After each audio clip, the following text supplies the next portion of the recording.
fantasy sports show. You are now listening to the Insight Fantasy Sports Podcast.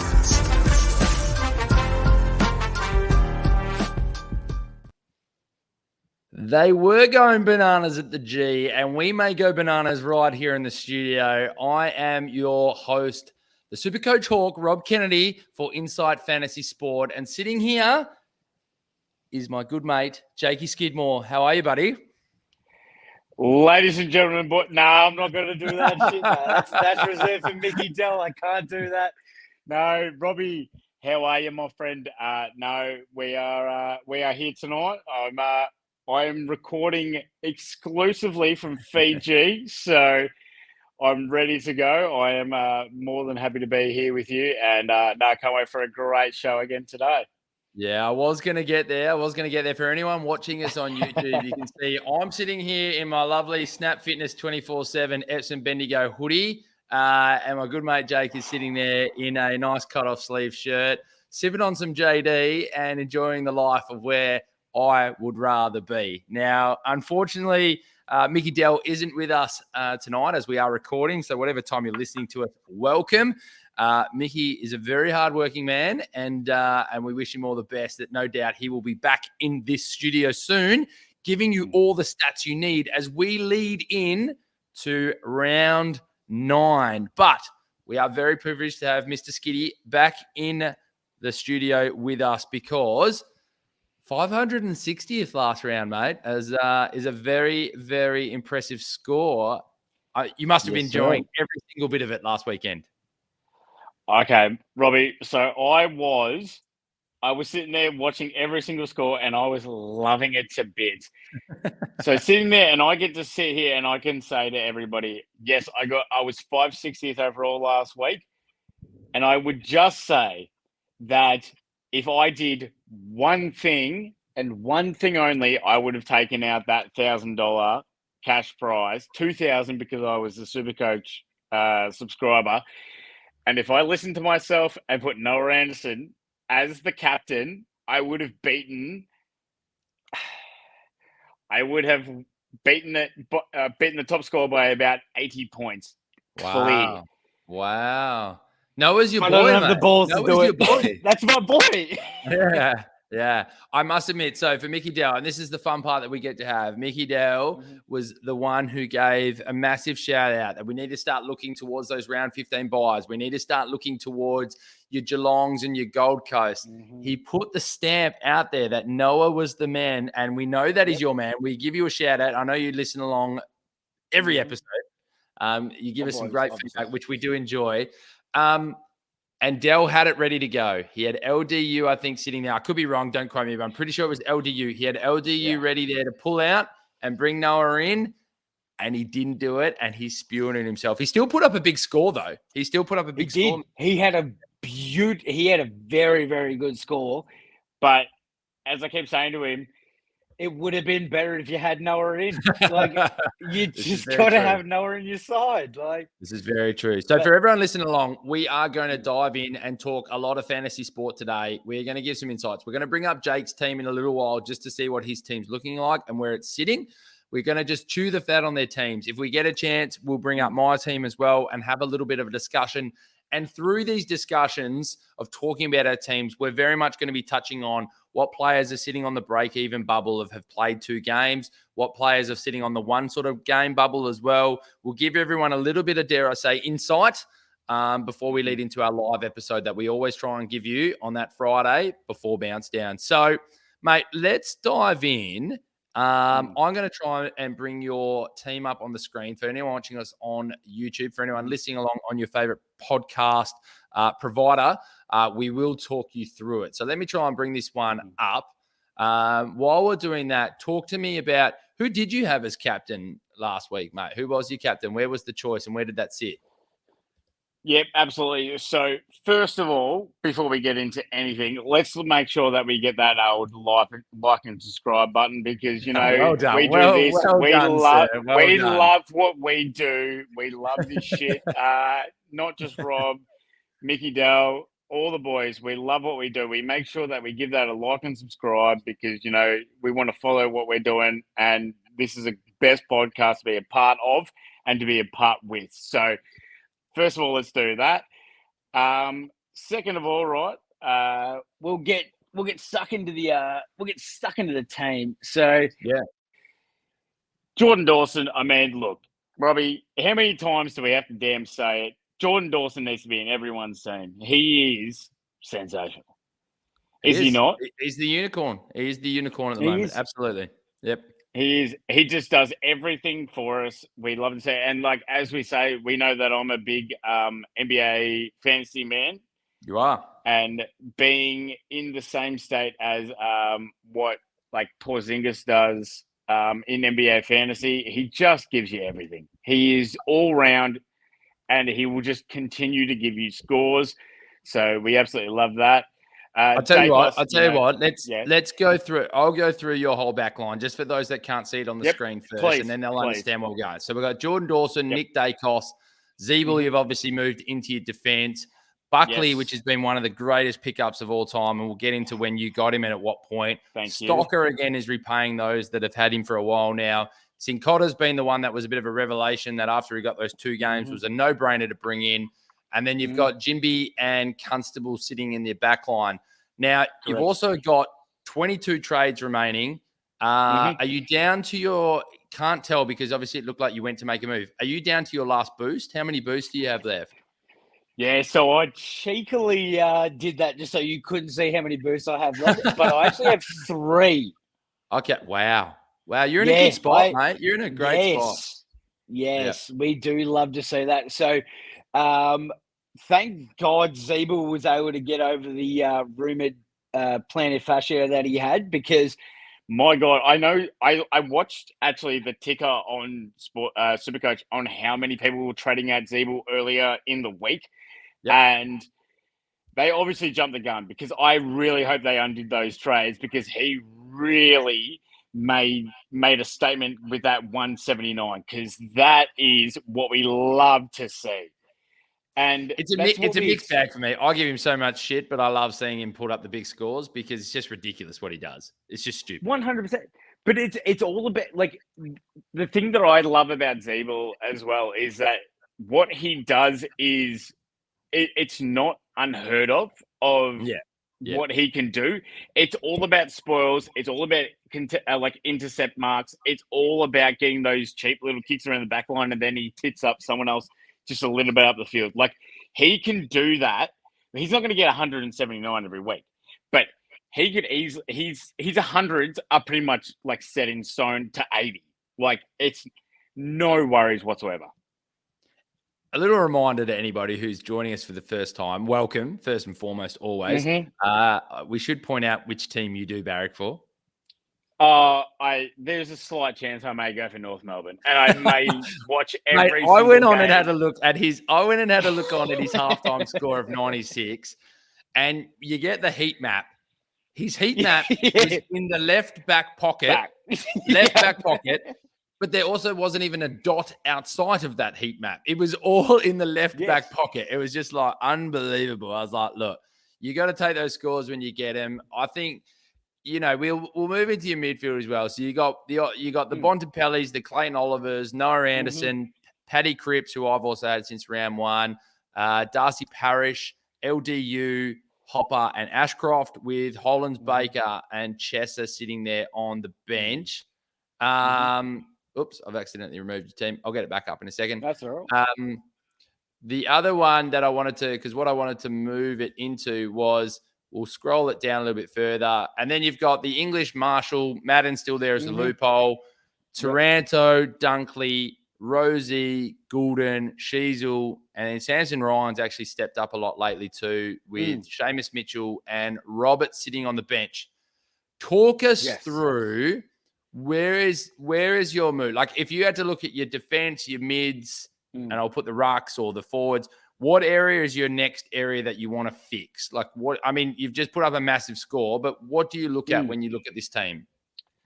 So when I look at it right now, I am going, I think I'm looking straight at the back line. That's where I'm looking at. I'm not fully sold on Buckley down there as well, and I need to get a little bit more reassurance.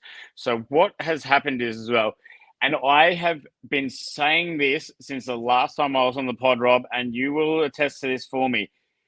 Noah Anderson must fucking be in everyone's teams. I don't know how many times I have to say it. Noah Anderson. Hello to all our children. Hello to all our children listening along out there. Welcome. Sorry, content warning. Content warning. Noah Anderson has to be in everyone's teams now that Touk Miller is out. I was saying it when I was on this pod last time, which I believe was round 2 or 3. Yep. And I was saying Noah Anderson must be in everyone's teams, but now that Touk Miller is gone for however many weeks he is, I don't care. Noah Anderson must be in your team. Noah he's always been showing this light, and now it's just showing how good he can actually be without him in there. So, and last week they were playing Melbourne. Hang on, Rob. Sorry. No, you're right. But they were playing Melbourne last week, right? Melbourne. Probably one of the best teams that we've seen in the last 3 or so years. And he put up 189. Yep. Imagine. You're not going to get what he's going to do this week against West Coast. Yeah, you're not going to get an argument from me. The one thing I will say that's been noticed a lot though, like when they play a weaker team, is sometimes that's when the numbers come down a little bit. And I think Clayton Oliver was one to attest for that it can come down. They got Brisbane and the Bulldogs after that. I'm not disagreeing with you at all. So especially at the moment, he's sitting at 605K. He's got a break even of 9. So the dollar signs are going to go massively up. Yep. Took's to come back. So what do you tell somebody that's got the fear factor of Touk to come back? Where's your head with that? See, the thing in my eyes is I've been such a big Noah Anderson fan for so many years now, where I would say to them, don't dismiss the fact that Touk is coming back. But if you if Touk comes back, and I reckon you can still ride it for like a week or so, right? Yep. Because I reckon Noah can still give you probably about 110, 120, roughly, with Touk in that side. But I want to see how Gold Coast run everything when they're both in there. I know he's put up a score of, I think it was 120 when Touk was in there, and then he also put up an 89 as well. Yep. So I have trust in Noah to put up the scores, and I know he can do it, but I want to just also see, hey, I want to see him do it consistently, because I know you want that out of your primos. Yep. So we have to see that every single day. But if Noah keeps playing the way that he is, and as I said, when Touk went out, it's Noah's time to shine. And I know he's going to give me those scores. So at least we're going to make a fair bit of cash that we can then sit there and go, okay, if Noah's not making these scores, we can then look towards maybe like a Petrarca or something like that. Like, I know I have Clary in the team, but we have those options, because this was always, I didn't expect 189, but I knew it was going to be a big score. You know what I mean? So let's play a game. I love it. It's good. Yep. Mm-hmm. I think this is a no. I think this is a no-brainer. I feel like this is a yes or no question. The first one I'm going to play, and then I'll play a game with you. Okay. If you were thinking about bringing Noah Anderson in, it must be this week. Yes. Hit me. But that's the question, isn't it? Like that. If you're going to bring him in, it must be this week. If you miss this week, you don't bring him in anymore, because he's projected 100%. to jump 51,000. He's at 605 at the moment. He's projected to go up to 651, with the idea of Touk still coming back at some point, right? So yes, if you're bringing him in, yes, it has to be this week. Yep. Now let's play a 100%. game that people out there don't have as much flexibility as you with their team at the moment, and they're only bringing in primos that they know they're keeping for the rest of the year. So let's have a look at around that price range and play the game of a few players. So Noah, you got Sam Walsh at 615K. Yeah, okay. So no, go ahead. No, you go. You got Caleb Sarong at 613. Mm-hmm. You've got Tom Green at 560. And you've got, I had one more there. And you've got Lockie Neal at 593. So I've given you two that are slightly over him, one that's pretty way under in 40K under, and one that's hovering around. But they're all guys who are playing with their full side and have been known performers before. Tom Green's kind of had his breakout year this year, but he's a fair amount. Where's your thoughts when you hear that? Now, I'm not trying to talk about Noah Anderson. I'm on board, but just for our listeners who are starting to go, they have the took factor in the back of their mind. Where's your head at when you hear those names? And I've actually picked out guys who aren't in your team either. Yes, and I love that as well, because these are the players that I have got a very, very close eye on, Rob. Very close eye on. So when it comes to Sarong, Walsh. But Neil, I've always got an eye on Neil, okay? Because everyone has, if you're ever playing Supercoach and you want to be successful in Supercoach, you always have to have an eye on Neil and know what's going on. If his price drops to a 593.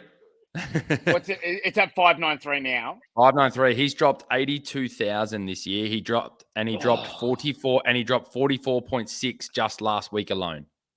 Oh, geez. I'll tell you that's almost compelling. But and I'll say this, because we're going to get here in a second. We're going to start talking about bubbles. Like, I actually feel this is nearly a week where some people have to, like, especially if trades are tight, I actually feel like this is the week that you should sort of just be careful not doing anything or just doing one. Is a Noah Anderson. If you can do that upgrade, because there's not too many on the bubble, and we'll get there in a second. But Lockie Neal's break even is still, his break even still 149. He could go down another 15K. Yeah. Okay, so as I said, always have the eye on Lockie Neal. And Brisbane are playing Essendon this week. Okay, so I would leave Lockie Neal until next week, personally. But if I was going to go through and I had, and Sarong as well. Sarong has got Sydney this week. I don't want a bar of Sarong this week. Yeah, I agree. Yeah, I would much rather have my cash and watch the score of what Anderson's going to do, especially Anderson's got West Coast this week, okay? Yeah. I've been saying it for weeks, but this is, as I always say, I want to see how it plays out. Anderson, right, has been playing against good teams the last couple of weeks, and he's been going I think it was 132.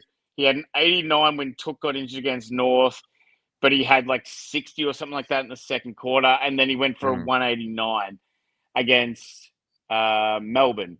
So I want to see how he goes against a bottom level team in West Coast, because I want to see if he's going to be like Oliver or if he's going to be like Petrarca, because we know what they both do. Oliver's always against bottom level teams. Petrarca's against Oliver's against the top level teams. Petrarca's against the bottom level teams. Yep. So there was Sarong, there was Neal, there was Walsh. Okay. Sammy Walsh.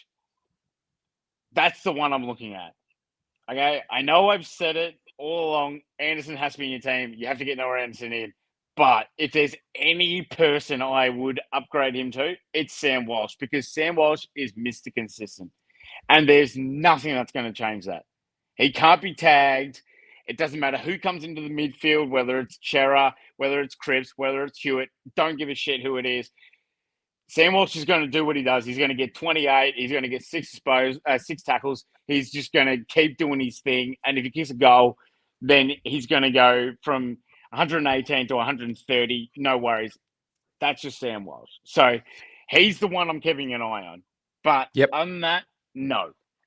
I've just done a really quick look while you're going through that. I think if you're doing a trade this week, it's Noah Anderson. The others nearly have to be looked at. I mean, Sam Walsh has still got to play the Western Bulldogs, Collingwood, Sydney, Melbourne in the next 4 weeks. Oh shit, that's bad. I know Fremantle have Sydney, Geelong, and someone else in the top that are top rated as well. Don't worry They've about got tough games coming up. So that. what I'm saying to the listeners is if you're making a move this week and you want to bring in, a primo and you're not sort of, still needing to bring in Clayton Oliver or something like that, then Noah Anderson's your guy. If you're now starting to be a little bit strategic and just holding on for a little while, and look, Noah Anderson can stay until round 15 and then maybe you make that move up. But there are some interesting players there, which is good. Are you, is for you, have you got your eye on anyone? So you talked a lot about, obviously you've got like a Stocker and a Buckley in the back line. Who are you looking as your upgrades for your back line? Who are your backs that you feel good about? Yeah, so I've been thinking about this a fair bit, and I was always kind of like, Stocker's doing enough, isn't he? Like he's been solid down there. He doesn't drop under like 70 or anything like that. As I said in the first time that I was on it, Buckley, I was pretty happy about until Davis came back. But now I'm a little bit worried about how Haynes is going. Even though Buckley is getting those scores, I'm worried about how Haynes is going to start taking more of the responsibility from Buckley. Because it's just it's naturally how it's going to happen. Do you agree with that?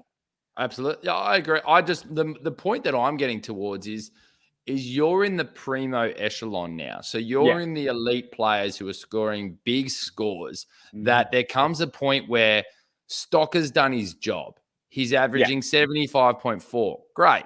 He's got your cash. Buckley's done an amazing job. He's got bulk cash, but he's averaging 88.6. At what point do you start going, all right, I need to stay in that upper echelon? Like you look at your midfielders, you got Hopper and Ashcroft as your weakest two on field. At some point, you're going to go to an upper primo.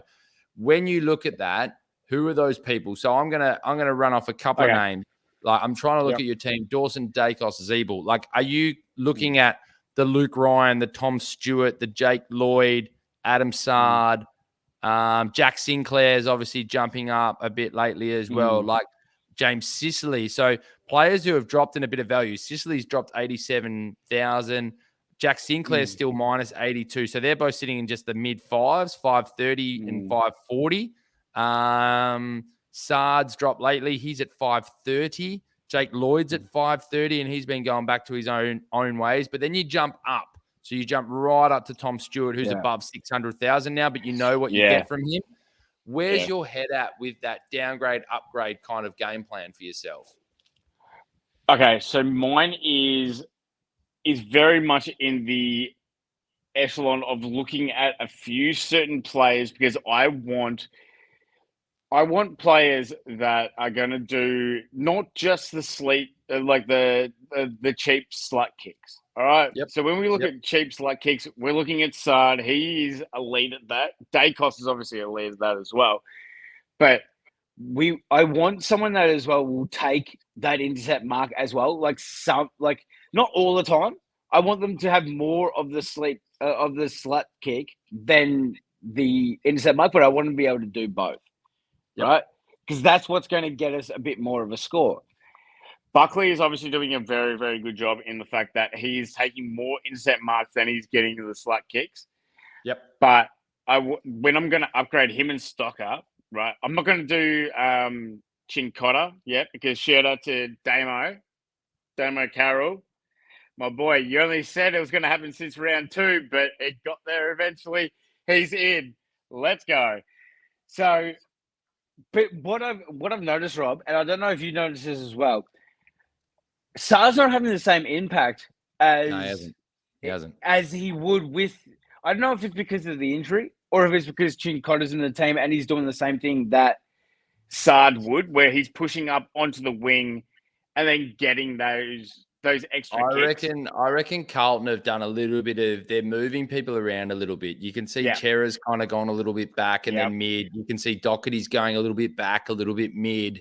So I don't think they have that, which is good. If we're going to talk footy over Supercoach, it's like, it's good that they're starting to show a little bit more variety. But yes, Sard's been less inactive. So I think at some point you have to put a Tom Stewart in your team. I think you can't not. I think you've got yourself in a good enough spot that you can put Tom Stewart into your side and you know what you're going to get from him. I think you've got that ability to put another primo in your midfield, which will come up soon.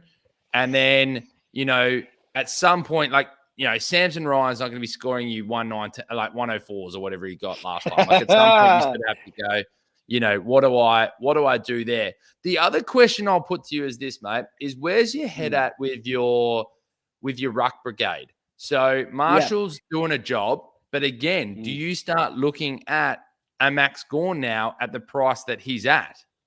Can I just go back really quickly to Tom Stewart from Geelong? Yeah. Right? Yeah, go. This is your show, mate. You're on. You're the special guest. This is your show. I'm just the presser here, mate, asking the question that says, tell me how you played in the NBA game today, and they start talking about what they had for dinner the night before. It's your answer, mate. You take us wherever you want. No, Robbie, this is where you're wrong, because you're always the mastermind behind all this shit. Like, you are the man behind everything. Mickey Dell makes me look good, mate. It's all good. Mate, you're the man behind it, right? You're the man behind it, and you saw what happened when Mickey Dell took over. It was brilliant. Ryan come on and told everyone to pick up Chase Jones. It was brilliant. Went to shit. It was brilliant. I sat there and I listened and I enjoyed intently that I'm going to be welcomed back. But Tom Love Stewart. You, let's go. Tom Stewart. Love you, Hammer. Okay, so look, I'm a massive Tom Stewart fan. I love Tommy Stewart. Okay, I reckon he is one of the best defenders in the AFL right now. He's also one of the hottest blokes in the AFL right now because his mo is fantastic. All right, I love Tommy Stewart, but the reason why I'm staying clear of Tom Stewart now is because Geelong are fully pulling away from the game style that they had 2 years ago when Tom Stewart was the guy for Supercoach. Okay, he's not doing the same shit that he was. They're looking for either side of the wing. When Tom Stewart was the guy, they'd always go, okay, kick out was either Tom Stewart and he'd kick it to wherever the hell he wanted, or they'd go Zach Tui. Then Zach Tui would kick it straight to Tom Stewart. Tom Stewart would then kick it down the wing. They're not doing that anymore. They're trying to use more of a let's open up the ground kind of move that you see normally from like Collingwood or Clarko's trying to employ in North Melbourne. That's not there yet. Or like Hawthorn from Sam Mitchell or something like that. They're trying to use more of that where they'll do a couple of more chip kicks around, and it's not giving you the same scores that Tom Stewart would normally be accustomed to. So I'm more looking at Luke Ryan because Luke Ryan is doing what Tom Stewart was doing 2 years ago. Yep. They either let him kick the ball in and he will find a kick, or if you watch every single time, whoever's kicking the ball in, whether it be Henry or whoever the hell it is, they kick it straight to Ryan, and then Ryan does the kick. And he'll kick it over 50 meters, and then that's where you'll get your scores from. So that's why Ryan is scoring so much, on those possessions. So I want to see... I'd rather be with Ryan just because of the fact that I've seen him do it for now 8 rounds in a row. That's exactly what Freo would implement. I think it's a really good shout. I think it's a really good shout. I think there's a lot of truth behind it. That no matter how Fremantle are trying to. So what's Ryan at right now? I'll get him up in a second. I've got Max Gawn sitting on my screen at the moment. I think he's around a similar price. I think he's a little bit less than Tom Stewart. Last time I think I was looking, he was around the 590 mark. I will bring it up in a little bit. Yep, that's all right. Max Gawn's sitting at $512,000 now. He's got a break even of, I think, around 90, if I saw correctly just before. It might have even been a little bit less. At what point do you start looking at your team and going, has Marshall been consistent enough to give you that confidence to hold on to him? And at what point do you jump on an absolute legend like Max Gawn? Or do you get concerned that at some point they're just going to rest Max Gawn so you just don't go there? That is the $1,000 question in Supercoach right now, Robbie. That Absolutely. is I the try to thing. deliver the goods, mate. I try to deliver the goods, and I bring on the high-scoring players to see what's in their head. That is what we do here on Insight Fantasy Sport. Absolutely, they do. And that's why you should always click the subscribe button down there. So Absolutely. that's Luke, mate, to that's give you the answer, though, Luke Ryan's at 587, so that's not a bad shout. You heard it here. We'll mark 587, it. yeah. Skiddy is telling you to get on Luke Ryan over Tom Stewart at the moment, so that's good. Absolutely. But, yeah, where's your What's that, $1 million 20K? $1 million question with your ruck depot at the moment, mate? Do you just stay with the combo that you got and make those decisions later in life? So basically, I've been tossing this up for a fair while now. I'm certain. I have never been more certain. Actually, no, that's a lie. But I've never been more certain this year with a ruckman than I am with Tim English. Tim English is a must. Okay, there is no ifs, ands, or buts. Yeah. I don't care who you are. If you go for whatever team, you have to have Tim English as your number one ruck. Tim English is solid. No worries. I know there was a few people at the start of the year where they went, "Oh, we don't know what Rory Love's going to do." All right, look, I'll say it right now. Shout out to you, Cameron. Rory Lobb is a fucking cone. Sorry, I apologise for the swearing, but Rory Lobb, cone. He's not doing anything. Tim English is doing his thing. As always, it's all good. And the thing that I'm doing now, right, I'm 100% with you, Rob. I am tossing and turning. Am I going to stay with Marshall or do I go to Gawn? Because Marshall's doing what he needs to do, right? And he's doing it well. And you can see where his score is going to come from and consistently come from. But why the hell is Ross Lyon subbing him out so much? He subs him out all the time. Well, because I mean, I think he only officially subbed him once, didn't he? But he's trying to take. He subbed him 3 times. 3 times. Has he really? Three times. Right. He's look, I think he's just taking care of him. He's got a guy that sits in the ruck pretty all day, and I think he's very important. I think Ross Lyon knows that. So he doesn't. Are you worried about that? Yeah, I'm less worried about it than.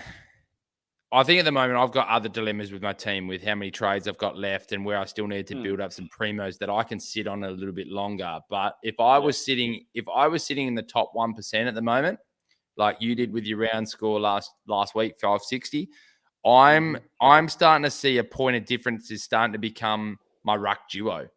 That if he does get subbed and I've got a Max Gawn, or do I look at the Witts English combo? Where's Witts sitting at in his situation? Does that give me that little bit of point of difference to those other 1% teams? As you just said, you were a captain's decision away from being number one. Maybe you weren't a captain's decision away. You were just one player away. Do you know what I mean? From making that change where your captain doesn't become as important as being the be-all and end-all of whether you get that top spot or not. It's just giving people things to think about, that if they've got a few more trades up your sleeves, don't just settle with your set and forget ruck. I normally am that way, and look, he's doing a good enough job. Just giving people a little bit of thought.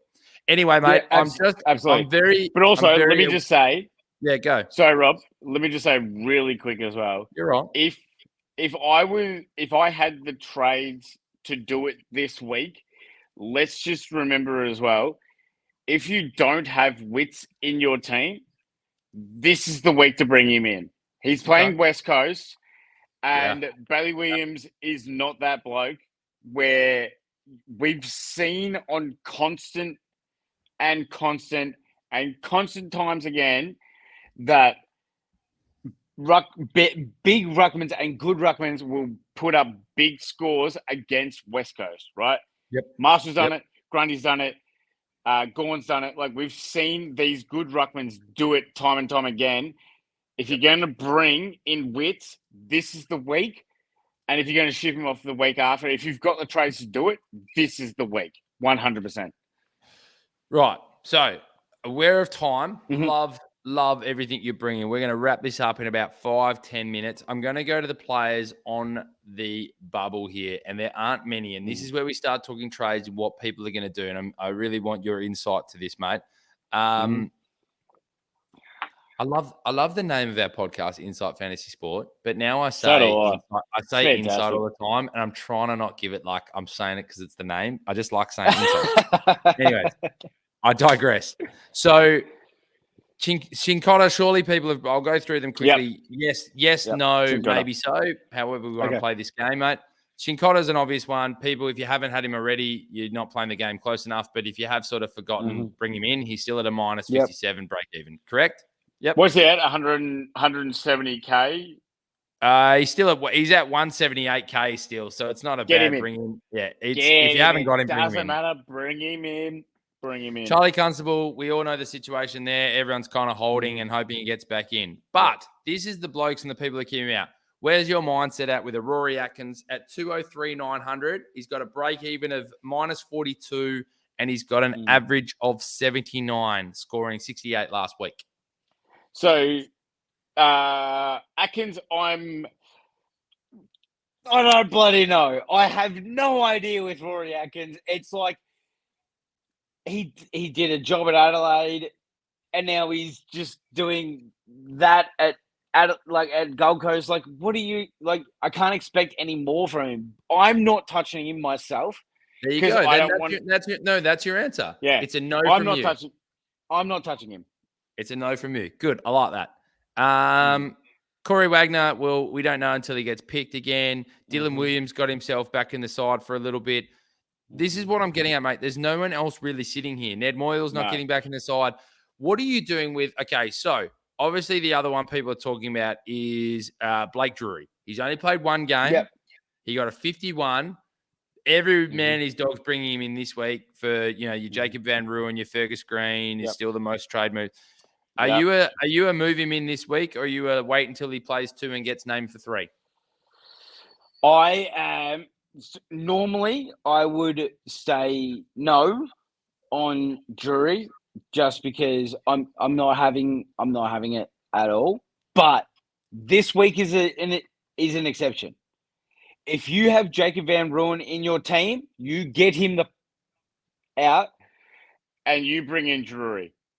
I'm not, as a North Melbourne man myself, I cannot say with 100% certainty that he's going to get a game next week.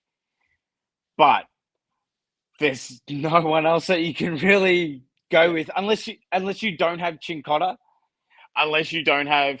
Look, I'll take Kemp. I'll take Brody Kemp over Drury, right? Just because I believe Carlton are going to give him another go. Yep. Because I'm not 100% certain that Clarko. So I wouldn't touch him. I mean, that's $134,000 difference right now when people are trying to look to do downgrade upgrades. Brody Kemp's on 245. Kemp's on 245. Oh, sorry. Yeah, no, that's my honest answer here, mate, is unless you are frothing at the bit, which I'm sure if anyone's listening along to this podcast, you've made them froth at the bit over Noah Anderson. If you must do a downgrade to get that in, and then Drury's the guy that you go for it. No, it's a must. Yeah. If Kemp, sorry, yeah, I didn't realize Kemp that was that much. Yeah. You've got, if you don't have Chincotta in your team, the only other person, if you have Van Ruin, right? Yep. You have to bring in Chincotta if you already have him. No, if you have Drury, you bring in Drury. We've got a couple of weeks away until Wardlaw, but from a North standpoint, like I cannot say with 100% certainty that Drury is not going to be like a Constable because he very, very well might. I'll say this. This is my take. My take is, and if I can quote, and I won't say his name because I refuse to most of the time, but if I can quote someone from our chat group, I'm the guy that you might not want to bring at a party, right? I'm the guy that you might not want to bring at a party. But what I'm going to say is, this is your hold week. Unless you've got the money in the bank to do your straight upgrade, like, a Setterfield to a Noah Anderson or something like that, because you've got the money in the bank. This is not your downgrade week. Wait. Unless you really have enough cash that you can do the downgrade to a Rory Atkins and you're going to take that chance, cool, go for it. But this is your hold week. Let Drew play another game. Then bring him in and do the money change. Have a look at what injuries happened in the game. People brought in Dangerfield. He's done a hammy. Wait and see. Don't go and burn another boost or another lot of trades before we get to buy rounds. Don't forget the DPPs are coming up again in round 12. We're not that far away. Hold your trades a little bit if you can. Don't just go and chase the big score this week. It's a marathon, not a sprint, because I don't think this is a week. Because the other thing I would say to people, if they haven't moved on Matt Roberts yet, he only got himself up to the 148. But if you get the guarantee that Drury comes in for his third game, that's that's a nearly 50K downgrade for someone who's never going to play a game again this season, most likely. He's got a bad injury, probably doesn't get into Sydney's side back after that for crunch time. Downgrade him to a Drury, get your dead rookies back on track again, and still be able to upgrade somebody from there. That is my take, and I'm sticking to it. And everybody else can go and do what they want. And they might be able to call me up and go, Rob, I'm ahead of you right now. Rob, I'm ahead of you right now. Cool. You know what? I'm going to be the tortoise who comes in when you've run out of trades and hopefully pip you at the line. Like, that's my plan at the moment. And I'm also going to make that move during bye week, because as much as people think they're thinking about it, they're not. Rob, though. Yeah. Do you mind? No one's heard that name on the podcast. This is a story. Shit. That's fine. I like it. Play on. That's a little 2K shout out to everybody that's playing along. Rajon Robdo is where that came from. Play on. 2K Robdo, baby. Do you mind if are you able to bring up your team right now? Because I'd love to see. Mate, I got to wrap this podcast up in a little bit, mate. We're at that point. Mate. I don't want to. We could go another hour talking about my team. I will get you back on, mate. But I'm going to give you the final word before I wrap up this podcast. Any major final thoughts out to our listeners? I would just like to say a massive thank you to Rob and Mick for allowing me to do what I'm able to do. I was hoping that I brought a little bit of sunshine and a bit of happiness into your lives as well at the at the Insight Fantasy Sports Podcast. You're good. I hope that anything that I've said has been able to translate to you guys in a positive way, and I hope that you all did as I said and brought in Noah Anderson when I told you to bring in Noah Anderson, because he is the man. And Robbie, mate, I've always got so much love for you, my boy. Anytime you need me back, I'm here. So absolutely, and I hope that you mate. No, you've always bring sunshine. You always bring raw emotion, which we love. And this is what this podcast is all about: bringing people's different insights to what's going on, different thought processes, different approaches. I love how you back yourself. Me and Mick talked about it earlier in the week or at the end of the games last week. If we're going to make a mistake backing your gut. And that is what you've done. You haven't actually made mistakes. You've gone and got it bloody right. So stick to your gut, mate. Back yourself. To everybody out there, as much as you want to talk to us on the Twitter sphere and all those kind of things, do it. Get the answers that you want to hear, but make your decision. Stick to your gut. Subscribe, listen to everybody listening along, to our sponsors, the Standard Squeeze, Snap Fitness. Much love and respect. This has been the Insight Fantasy Sport Podcast. Peace out. Yay!